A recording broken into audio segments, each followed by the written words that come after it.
Okay, today I am in the conservatory again. I'm going to set it up a short while. I'm going to pull all the blinds to and darken the room. But I'm in the conservatory and I'm doing a little shoot with the difference. I'm going to be shooting using Gobos, etc., made with cardboard boxes and a yoghurt pot. This is a yoghurt pot from Aldi. Any will do. This cost me 87 pence. So my budget today was 87 pence. So we're going to be using flashes you may already have. I happen to have quite a few of these ones. These are the Gobos V360s, first versions. These are 12 years old, but you can use any flash whatsoever. I did do a video a while ago setting the studio up on a budget, and I put the link to it here where we use these cheap triggers. So the link to it is up here where we use these cheap triggers. And we use some old flashes. I think they were 17 years old. So you get the drift with these ones. If I just turn these ones on and get the trigger, transmitter would go onto the camera. You'd have a flash in position, and as you took your picture, you get the drift. So the flash would go off. We're not going to be using the cheap triggers today, even though you could do, and I highly recommend you buy a set and you do that. I'm going to be using the Gobos trigger today. They are Gobos flashes and I can control them from behind the camera. And the reason I'm going to be doing that is as I'm turning the flash up and down, I can actually do it behind the camera using the controls on this trigger. So that is the reason I'm using that today, and the only reason today. You could do it on a budget. So today we're going to be using cardboard boxes, a yoghurt pot, these flashes, and here is some cheap gels. I'm sure you've all got cheap gels at home. You bought flashes and cheap gels have come with. This is just a cheap gel, and I've got a blue one today. I've got a few colours which I may try later. So if I just put that light on and just show you there, that's a blue gel, and I'll be putting that gel in front of the flash, and it'll be going inside these cardboard boxes, and I'm going to cut some Gobos, and what we're going to do now is we're going to set the conservatory up, shut all the blinds down, get the equipment set up, and we're going to do some test shots, and let's see where we go from here. Okay, so I've got my boxes, and I've used a knife, and I've used a pair of scissors, and I've cut some holes in here, and I'm just going to pop them out. You sort of get the drift now. That's sort of a window shape. So you can imagine if we put a light in there and we put a gel on it, it's going to shoot some sort of a shape out. We don't know what that's going to look like yet, but we will see. And that's one of them. The other one here, just put that on the floor there. I'll put some sort of cross on it, so that should fire some sort of shape out too. So one's a positive and one's a negative of a cross, really, basically. So that's what we're working with. They're the Gobos we've got. I'm going to put a few holes in the back to put a few circle holes in, see how that works out. Now, this was a yoghurt pot. Of course, it was 87 pence, and this is what I've used. Emptied it out, took all the ingredients out, gave it a wash, drilled a hole in the bottom. I actually got this is a bit of metal pipe which was in my garage. I actually warmed it up with a blow lamp and pushed it through, so it burnt a hole in it basically. And I actually put the pipe through a little bit of plywood which I drilled an hole in there and pushed it through. So we've actually got, if I just show you in the camera there, there's a wooden circle just like that one pushed in the bottom of there. So that one's a long one and that one's a short one. The difference between one and the other is that the long one will fire a small ball of light, and the short one will be a slightly bigger ball of light. So it'll give that little bit more play in the studio. I then went through there and I put a little bit of foam round there and taped a little bit of foam in there, and then it simply just pushes. I go around here, and it simply just pushes on the light there. If I turn the light on there, wait for it to charge up, and I put my hand in front of it, you'll maybe see a little circle of light on there. So if I turn it round to there, and you'll see a circle of light. If I go close to it, see a circle of light. That's a small ball of light. Further away, a bigger ball of light. Same again. If I put the small adapter in there, which I've made, and it's only things I've found in the garage. If I put a small adapter on it, you'll get a wider spread. So that should give you a little bit more room in the studio to play. So what I'm going to do now is, the problem I've got with, I've done a few tests with the problem I've got with this, when the flash hits the inside of here, this is when it's a bright white light, it's spreading all over the place.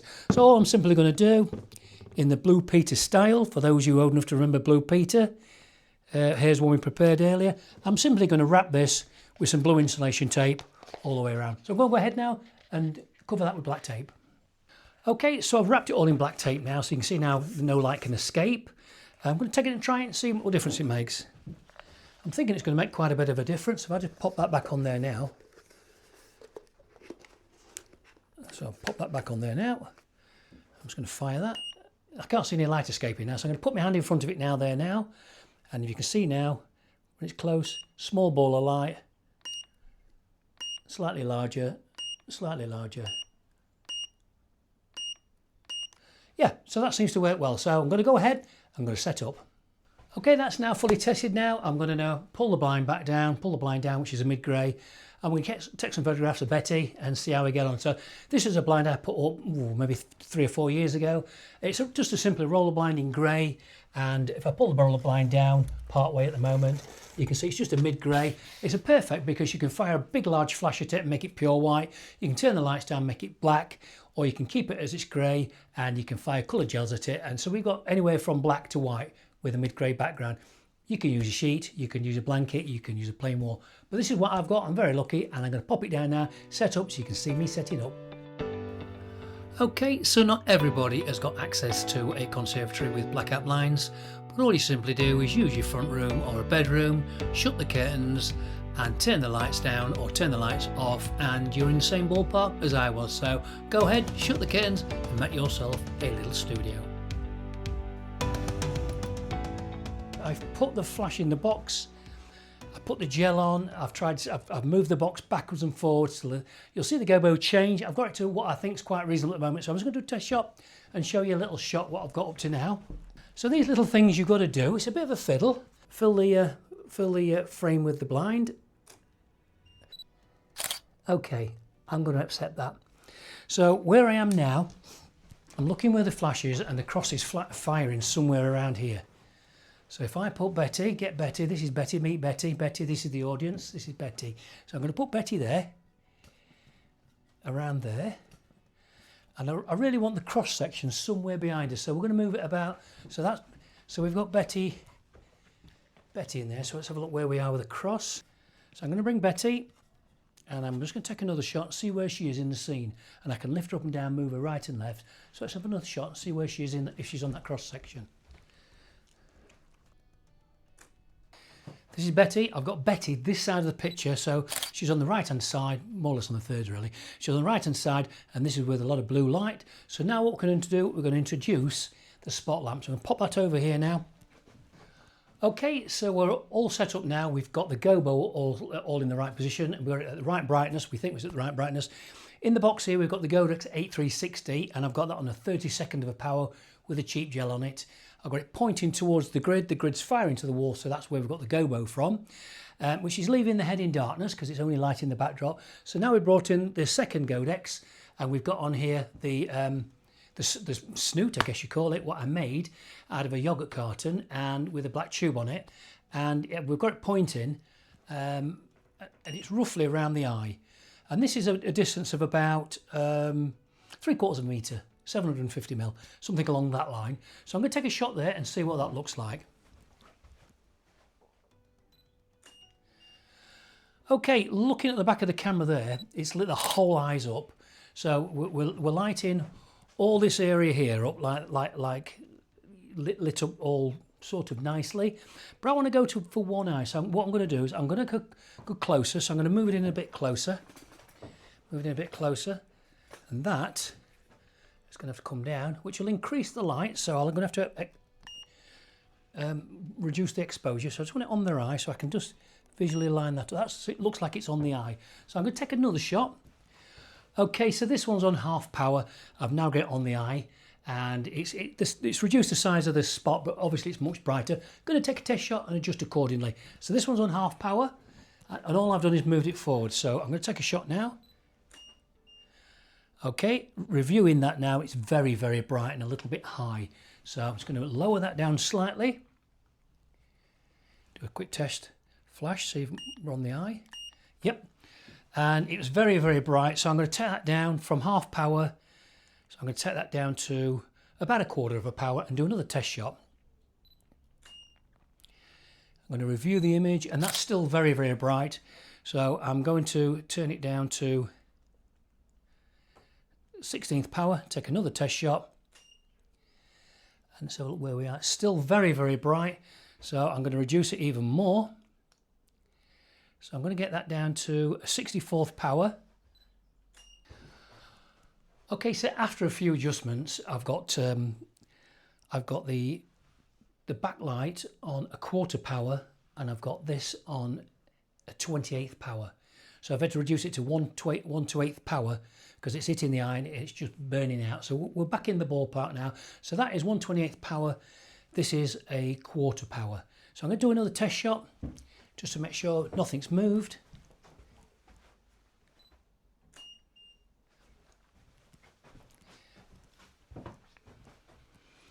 Okay, that looks absolutely fine to me. So I can see the head on the thirds. It's lit by this little spot around the eye, and the backdrop is got like a windy shape, which is great. So what I'm going to do now, I'm going to swap this out now, and I'm going to go from the windy shape to the cross. So I'm going to change that over now and see what difference it makes to the backdrop. But I'm also going to change the colour gel to maybe a red one. So it's the same thing, just a colour red gel. Okay, I've got the light on Betty here now. I've got the spot lamp on there, which is the homemade snoot out of a yogurt container, 87p. In here I've got my Gobos light here, and I put red gel on it this time. It's on the box with the cross on it. So that's throwing a cross over the back of Betty there. So she's in the middle of the cross this time. So it's got the open cross. So she's in that red light there. So I've got her on the thirds there with a little bit of red light there to allow for a little bit of writing. Just on the back to this snoot here. If I measure the snoot there from the back to the front, which measures about 190 millimetre, and the tube I've put in it is about a 20 mil, like a piece of copper tubing, 20 mil tubing. So the longer it'll be, the longer the tube is, the smaller the light will be, the farther it'll have to travel up that tube, the less light it'll lose, the more power you'll have to put on. So this is what I'm using. It's say 190 mil with about a 20 mil tubing in it, and this is the result I'm getting. So I'm going to take a shot now. Let's see what we get. So this is the shot. Take it again. Yeah, this is the shot. The flash went to sleep. So if I look at the shot now and I put that on the screen there, it's actually lighting the whole face up. I want that on the eyes. So I'm going to lift it up a little bit. So I'm just going to lift that up a slight tad, like that. Take a second shot now. Yeah, that's in the right place, but if I'm looking at it now, it's still too big. I want it smaller. So I'm going to go a little bit closer because I want a small dot. So I've moved that a little bit closer. And then I'm just going to do a test shot on the eye. It wants to come down quite a lot. So I'm just moving that position until I get it right. So that looked like it's on the eye. So now we've moved closer, we're going to get a high intensity of light now, so I'll just check that. And yeah, it's a little bit low and a little bit high. Sorry, a little bit low and a little bit bright. So I'm just going to take that up a tad. I'm going to turn that down a little bit.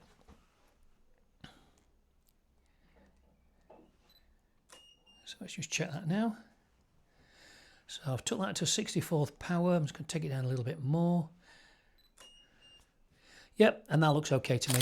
So now what I've got here now, we've got the red light. We've got Betty there in the cross. I'm leaving some space on the right hand side to do some writing, should I need to do some writing.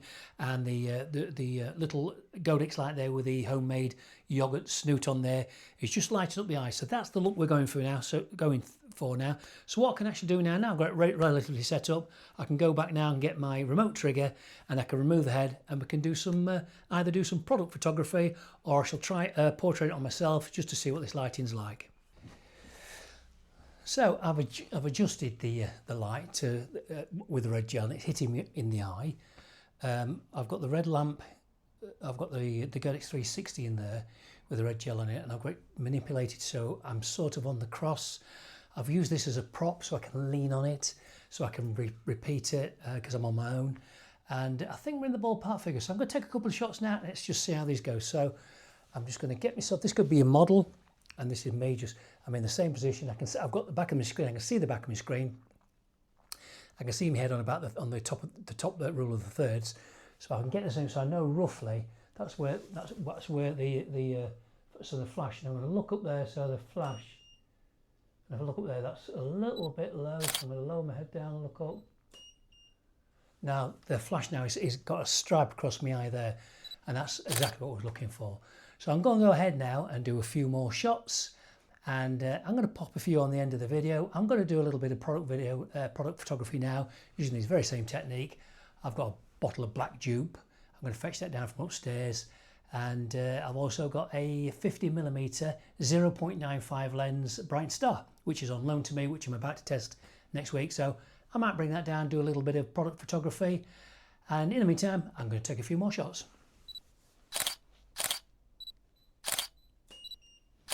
I might even try something like shading your eye. So if I shade my eye like I'm looking over the distance and I'm looking like that, and put my hand up, try and cover this up as much as I can.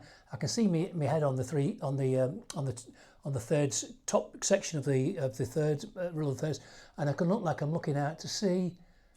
And hopefully, I need to lift my head up a little bit because I can just earn a bit more. Oh, I think my hand is covering the flash. So if I go to there. So I've now got my hand above my head, and these sort of photographs you can sort of be taking. You can get a model in, but do try it out on yourself. I'll just run through the settings with you. I'm going to go back at the camera now and look at the settings, what we've got here. I'm shooting at ISO 200, and I'm shooting at ISO 200. I'm just looking there, 200.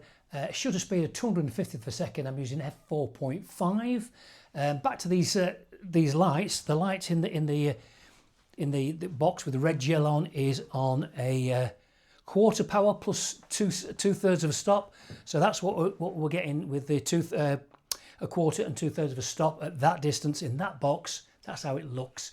This one here is on B. So we've got A in the box, and then we've got B in the snoot light, and the snoot is 1/16 power. So it's 1/16 power and a third. I've been using, for the pictures of myself, I've been using autofocus, but I've been using the eye detect on the OM1 Mark 1, and I can press the shutter, I'll hear it lock, and then it'll go. So I can actually see it locking on my face with the screen turned around. So this is product photography, and this is self-portraits with homemade equipment, and the total cost was 87p. This is how I've tackled a little bit of gobo lighting on the back with a couple of flashes. It could be any flash whatsoever. These just happen to be Godexes. They're 12 years old. I've got flashes upstairs 70 years old. They're all the same. Use the cheap triggers. Use a bit of sweet paper, a bit of any plastic sheeting you can get what's coloured, or get some cheap gels off the Tinterweb and put them on your flashes and have a play. I've used a cardboard box. I've just simply cut a hole in it, and you've seen the results. They're okay. They're not perfect, but they're okay. I used Betty. My wife got me this from a charity shop. She went in and asked if she could buy one of these. I was a bit reluctant to let them go because they use them on all the clothes in the shop, but she bought this for I think £2.50. But it's invaluable for setting up your light, pinpointing your light, things like that. It's white, it reflects the light, gives you headaches, but it's invaluable. So these are the shots, and at the end of this little video now, I'm going to do some product photography now, and I'm going to put the shots what I got in this little portrait shoot edit here and the product photography on the end. Do go ahead, have a try, see what you can come up with, and I will see you on the next one.